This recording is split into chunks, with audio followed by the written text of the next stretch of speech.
అందరికీ నమస్కారం. మీరు చూస్తున్నారు కాలానమక్ రైస్ అండి. ఇది ఒడ్లు చూడడానికి నల్లగా ఉంటాయి, బియ్యం మాత్రం తెల్లగా ఉంటాయి. ఇది అన్నం వండుతుంటే అద్భుతమైన సువాసన వస్తూ ఉంటుంది.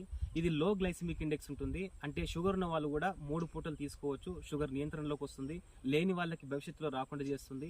ఇలా హైయెస్ట్ ప్రోటీన్ ఉందండి, మామూలు రైస్ తో పోల్చుకుంటే హైయెస్ట్ ప్రోటీన్ ఉంది. సో ఇది ఎక్కువ ఉండడం వల్ల మనకి చాలా బలవర్ధకమైన ఆహారంగా ఉపయోగపడుతుంది. 11% ప్రోటీన్ ఉంది దీంట్లో.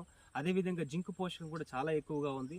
ఈ జింక్ ఎక్కువగా ఉన్నది తీసుకోవడం వల్ల మనకి తెల్ల రక్త కణాల అభివృద్ధి జరిగి ఇమ్యూనిటీ అనేది బాగా పెరుగుతూ ఉంటుంది. మరియు ఎవరైతే జ్ఞాపకశక్తి సంబంధించిన సమస్యలతోటి, మానసిక సమస్యలతోటి బాధపడే వాళ్ళందరికీ కూడా జింక్ డెఫిషియన్సీ ఉంటుంది.